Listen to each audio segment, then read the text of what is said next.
In a non-conference doubleheader against Kentucky Wesleyan on April 28, 1979, Larry Bird dressed for the Indiana State baseball team. Bird had gained a major basketball following in the Hoosier State. Between leading the small state college to the NCAA national title game and being drafted 6th overall by the Celtics, Bird found himself surrounded by media at almost all times. It was no different when word got out about him playing in the upcoming baseball doubleheader.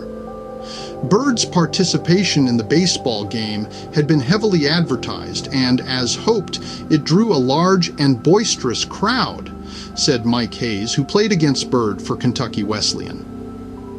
More than 2,000 fans showed up, infinitely more than the usual crowd of a few girlfriends, a few parents, and, if it was a nice sunny day, a couple of co-eds hoping to work on their tans.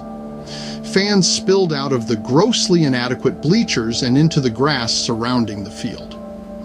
Despite the weather, a circus-like atmosphere prevailed. Bird had been honored the night before with a banquet, and there was little doubt about who the crowd had come to see.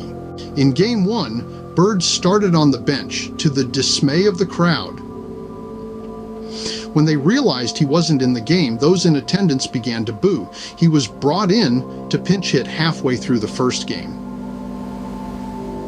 This was the crowd's first glimpse at Bird in a baseball uniform, wearing an unfamiliar number 24, since it was the only uniform that could fit his 6'9" stature on such short notice. The at-bat didn't fare well for Bird as he struck out. It was like he was swinging a slow-pitch softball bat, said Indiana State's manager Bob Warren about Bird's first at-bat. He looked terrible. In the second game of the doubleheader, Bird was put in at first base, where he recorded 9 putouts. In his second at-bat, he ripped a single up the middle, driving in 2 runs and giving the Sycamores a 3-1 lead. Then tragedy nearly struck. Late in the second game, there was a pop fly in the infield that both Bird and the catcher made chase for.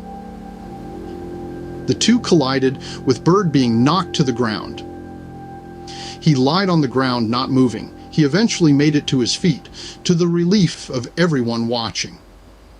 Bird would later claim he just had the wind knocked out of him.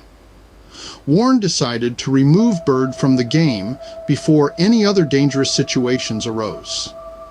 Like and subscribe for more.